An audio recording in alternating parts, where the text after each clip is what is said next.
So we'll start with the "It Isn't Christian" one.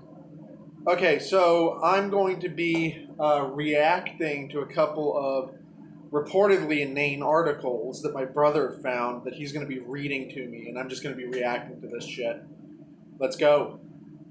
So the article is by Jonathan Poletti. The articles, I should say, the plural of that. They're by Jonathan Poletti. They're about the Lord of the Rings. The first one is titled No, Tolkien's The Lord of the Rings Isn't Christian. Which, hold on. It's in here somewhere. So just to point out, we're on the title, and he's already wrong. He's already wrong. I cannot remember the number of the letter, but there is a letter where it says, and I quote, and I know this from memory, but just, my credentials. This is the letters of J.R.R. Tolkien, which I do actually read. The letter, I can't remember the number of it, but it's to a priest who was a friend of Tolkien. They are corresponding as friends rather than as Tolkien's priest to Tolkien, where Tolkien says, and I quote, "The Lord of the Rings is a fundamentally Christian and Catholic work. Unconsciously it's so at first, but consciously in the revision." End quote. So the title is already wrong according to J.R.R. Tolkien himself. Okay, so he starts by saying, with the new Amazon adaptation, The Rings of Power, there's sure to be more rounds of it, all strangely disconnected from facts. Let's take a look at Tolkien's religiosity and the godless book that he wrote. Note, I'm going to have to jump back in. The Lord of the Rings is not godless even within its own context. There are, within the powers of the world, so to speak, there is a polytheistic religion following the Valar, who are the most powerful of the Ainur, which are angelic beings created by Iru Ilúvatar, who is functionally God. They are angelic beings created before the start of the world who sing the world into existence, following a theme proposed by Iru Ilúvatar. And they are referenced within the text of the Lord of the Rings itself. When Gandalf crowns Aragorn at towards the end of the Return of the King, he says in the movie, he says, "Now come the days of the king, may they be blessed." That is a quote from the book, but it's not the full quote. In the book, he says, and I quote, "Now come the days of the king. May they be blessed while the thrones of the Valar last." End quote. There are also numerous references to Elbereth, one of the Valar,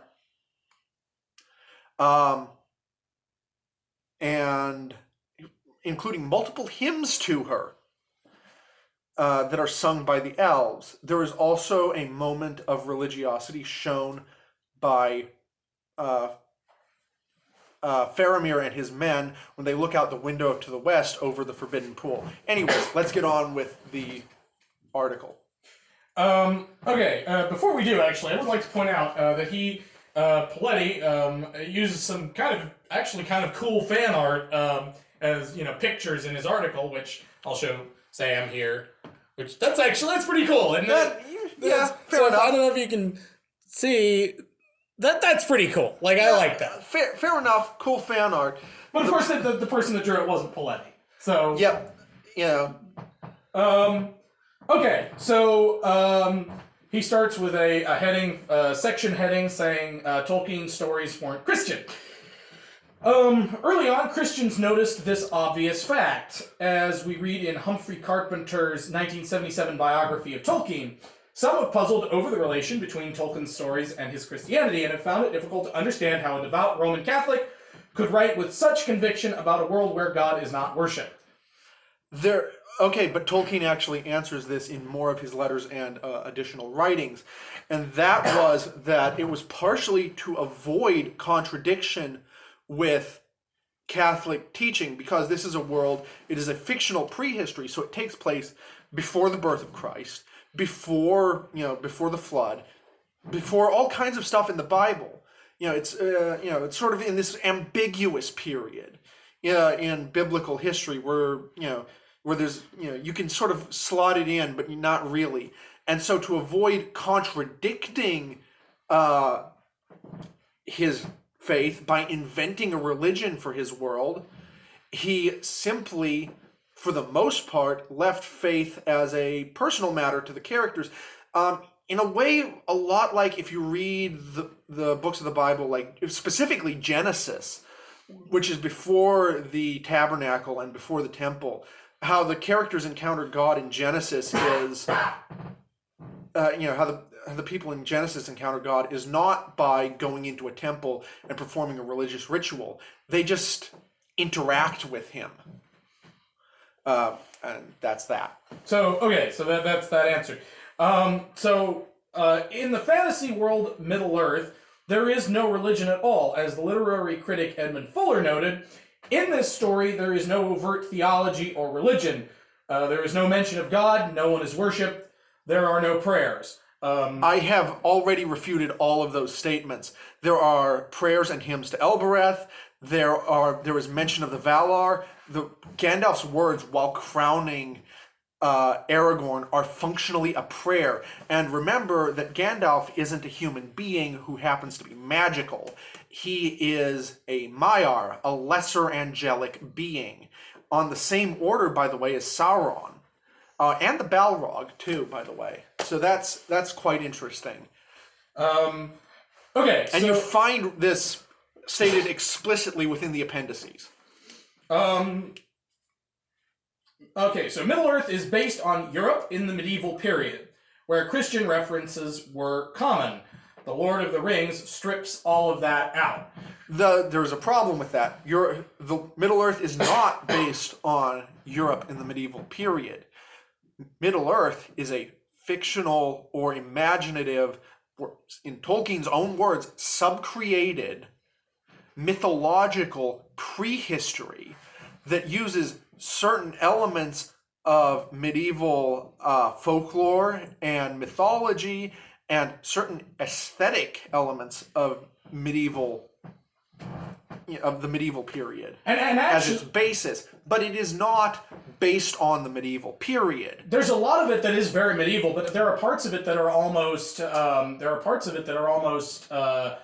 18th century, for instance, like the waistcoats and everything. And if you look at the structure of, say, the tale Turin Turambar, the Children of Húrin, that reads like ancient Greek tragedy more than it does medieval morality play. Okay, so, continuing on. I've just realized we may have to take a break at some point because... I only have 30 minutes on my camera, so... Okay. And we're 8 minutes in. Yeah. So, would we expect the new section header? Would we expect a book about wizards and magic to be Christian?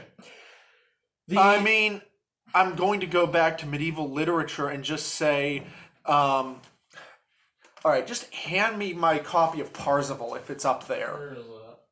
I got Marcus Aurelius thing on. Oh, here it is. Parzival, written by a 13th century German Christian knight. Explicitly Christian, it's all about the Holy Grail and finding that, includes magic. I don't have any of the Narnia stuff, but, C.S. Lewis, Chronicles of Narnia, although this is That Hideous Strength, which is the third book of the Space Trilogy. But, anyways. Okay. Narnia, magic, wizards, all that stuff. Explicitly Christian allegory.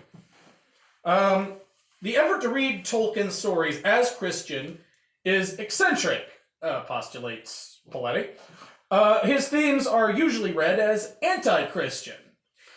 Tolkien's plotting is founded on respect for difference, There's deep critiques of men in power. This is where it gets okay. Oh my goodness. I'm going to have an aneurysm. There's deep critiques of men in power. There's no racism, misogyny, homophobia, compulsory heterosexuality, or theocracy.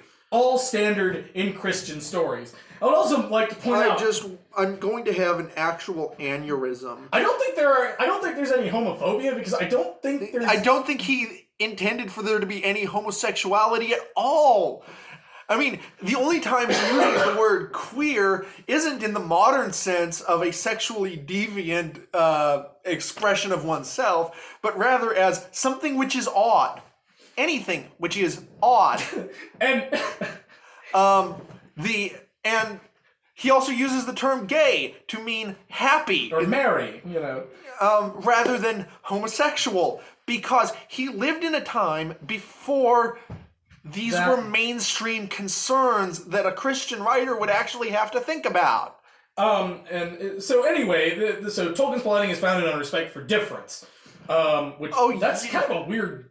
No, the free peoples of Middle Earth, the elves, the dwarves, the men, and the hobbits, who are actually a subspecies, subrace of like men, that, are more alike than they have any likeness with, say, the orcs, who are a metaphysical nightmare if you really dig into it, which Tolkien did, and you should really read his expanded writings. But, anyways, respect for difference. Nobody is respecting Sauron's difference other than to try and kill him throughout the entirety of the trilogy. Okay, so it's I think that saying that Tolkien's plotting, what the as in laying out the plot of his book, but that's kind of an odd structure of a sentence there. I don't I think that know. means anything. Well, okay, postmodernism never actually means anything, and whenever it does mean something, it's invariably reprehensible. Okay, so to continue, I'll just read this again. There's deep critiques of men in power. There's no racism, misogyny, homophobia, compulsory heterosexuality, or theocracy. All standard in Christian stories. First of all, no.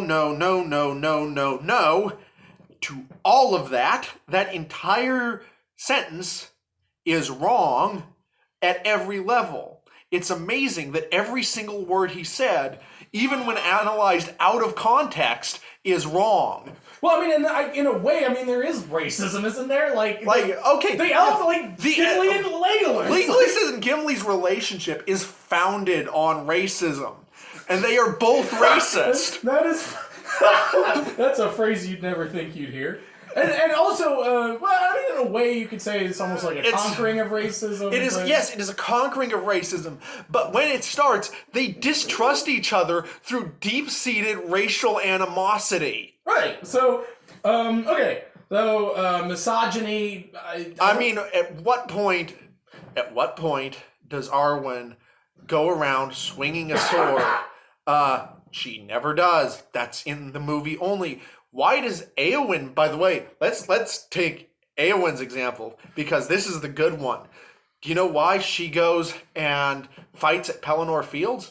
It is not a noble, I want to give my life for my homeland. It's, oh my god, the guy I liked rejected me. I guess I'd better go kill myself. And by the way, just as a note, neither of us are saying that, it is actually explicitly misogynistic. But it is deeply within the traditional view of male and female relationships that are well established by the Catholic Church. And you could even if you want to go into Catholic thinking, we have Joan of Arc as a warrior woman who is explicitly a saint in the Catholic Church. So I think that we'd probably be better off just kind of reading through a little bit more before we start getting into that.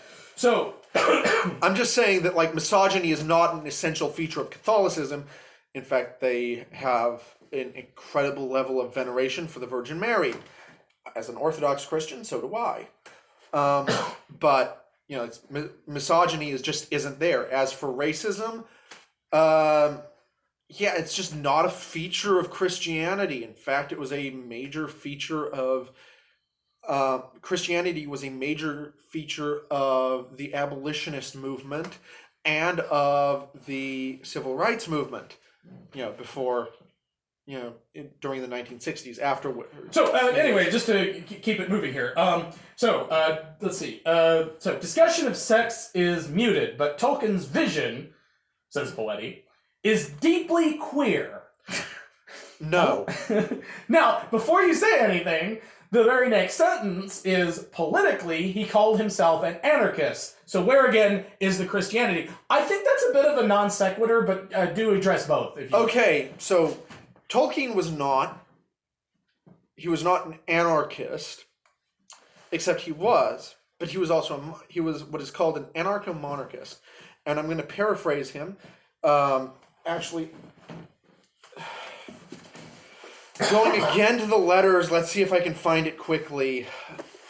I'm going to pause this actually. We're back. Quote, my political opinions lean more and more to anarchy, philosophically understood, meaning abolition of control, not whiskered men with bombs, or to unconstitutional monarchy. I would arrest anyone who uses the word state in any sense other than the inanimate realm of England and its inhabitants, a thing that has neither power, rights, nor mind, and, after a chance of recantation, execute them if they remained obstinate. If we could get back to personal names, it would do a lot of good. Government is an abstract noun, meaning the art and process of governing, and it should be an offense to write it with a capital G, or so as to refer to people. If we were in the habit of referring to King George's council, or Winston and his gang, it would go a long way to clearing thought and reducing the frightful landslide into theocracy. By the way, he does not mean theocracy. He knew how to spell, and he spells it Theyyocracy. He was a philologist. He would not have made such a simple mistake. Okay, so to continue. He was a monarchist. Yeah, to some degree. Oh, shoot, I gotta do this. I gotta go back to the thing. Okay, so where again is the Christianity? New section header. Christian fans deal with the problems by producing a single passage from a personal letter. A Catholic priest had written Tolkien in 1953, telling him that the Galadriel character was surely inspired by the Virgin Mary. One might be left wondering in which way the magical elf queen resembled the Virgin Mary. Had Galadriel given birth to Jesus? But Tolkien replied, agreeing with the point, and adding, The Lord of the Rings is, of course, a fundamentally religious and Catholic work, unconsciously so at first, but consciously in the revision. Christian fans read this as a slam dunk, failing as usual to pay attention to context. This is a story about a publicly Catholic man who wrote a non-Catholic book having to explain himself to a cleric of his religion. Tolkien replies that his novel is unconsciously Catholic, and then, without being overtly antagonistic, he undercuts the priest's point by discussing another woman. His whole religion, he adds, I owe to my mother who clung to her conversion and died young, largely through the hardships of poverty resulting from it. So what Tolkien is actually saying is quite profound, and that is that his family, both his mother and himself, experienced great hardship due to their steadfast clinging to Catholicism in the nation of England, which was Anglican, and shared a deeply anti-Catholic bias. Think about the issues between Ireland and England. That should illustrate the point. So, what Tolkien is saying is that clinging to Catholicism has done nothing but make his life harder. In fact, he was rejected for several positions at the university at which he taught because of his Catholicism. This was a man who, if he had wanted to make his life infinitely easier, could have converted to Anglicanism and been quite happy and much more materially prosperous. Instead, he clung to Catholicism in spite of everything. To further this, when Vatican II was Okay, announced. so this story might be better saved for another section here. Okay. So, but it is basically, I think what we're getting at here is that the person removing the context is Poletti, not the Christians, not the Christian fans. Poletti is postulating that Tolkien was trying to brush off this this assertion of a Christian or more specifically Catholic influence, and we think that saying it that way removes. You can only say that if you remove a lot of the surrounding narrative of that letter. Yes, and there is no evidence whatsoever that Tolkien was anything other than an incredibly devout Catholic, judging from what he wrote in his letters to people like his son. Okay, so to continue. Also, by the way, is there anything to that Virgin Mary thing, or is it? Not something I've looked into terribly much, but again, I think another thing Poletti fails to understand is the idea of an archetype, where the Virgin Mary might be considered one of the highest archetypes of female virtue, and that Galadriel follows after that archetype rather than her being a one-to-one representation. Okay, so let us continue. In other words, to reference somebody else, Poletti clearly knows nothing of Jung. Go on. Okay, so Poletti goes on. He says, for Tolkien, religion was a story about his mother. That's weirdly Freudian. Mabel Tolkien had converted from Baptist to Catholic when her son was around the age of 8, becoming a scandal to her Baptist family, and they persecuted her for it. And then he says, that is a Christian story. And that is a story with which Tolkien was well acquainted, as he was involved in that persecution as one of the persecuted. Okay. As I read Humphrey Carpenter's treatment of the period, I am understanding Mabel Tolkien to have set out to find people who would be nice to her. That wasn't Baptists, and it wasn't necessarily Catholics either. Around 1902, we learned, she took the boys on a long Sunday walks in search of a place of worship that appealed to her. Soon she discovered Birmingham Oratory, a large church in the suburb of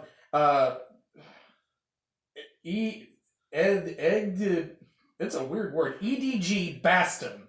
Edgbaston? Maybe it might be, he just misspelled it. But yeah, he spelled, just like I'm not losing my mind. Let me see. I want you to see, like right here, it says it. It's really hard to see. You can pick it out, maybe, but it says EDG Baston.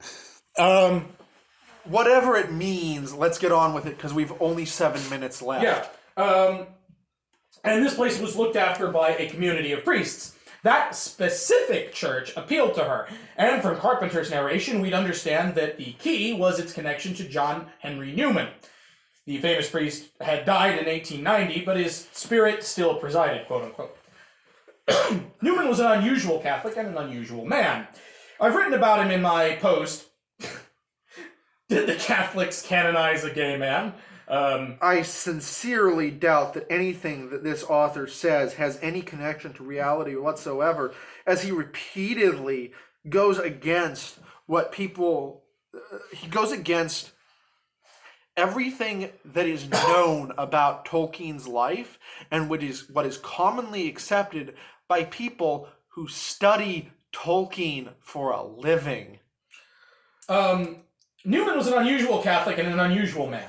I've written about him in the past. Okay, blah, blah, blah. Newman was famous then and now and always had an ecumenical spirit. He noted that there was something true and divinely revealed in every religion.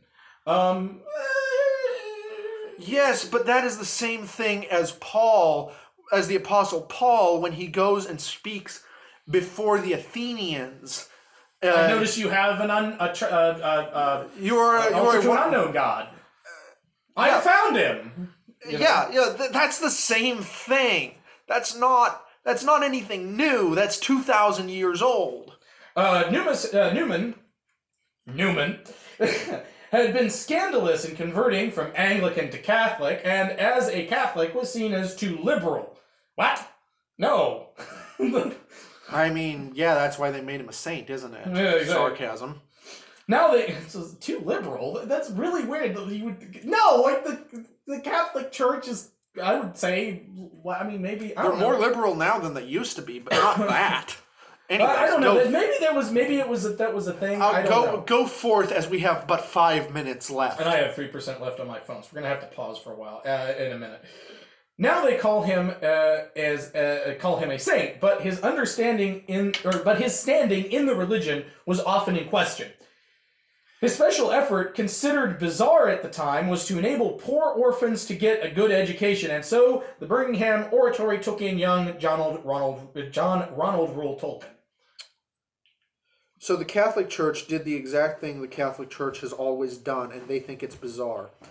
Right.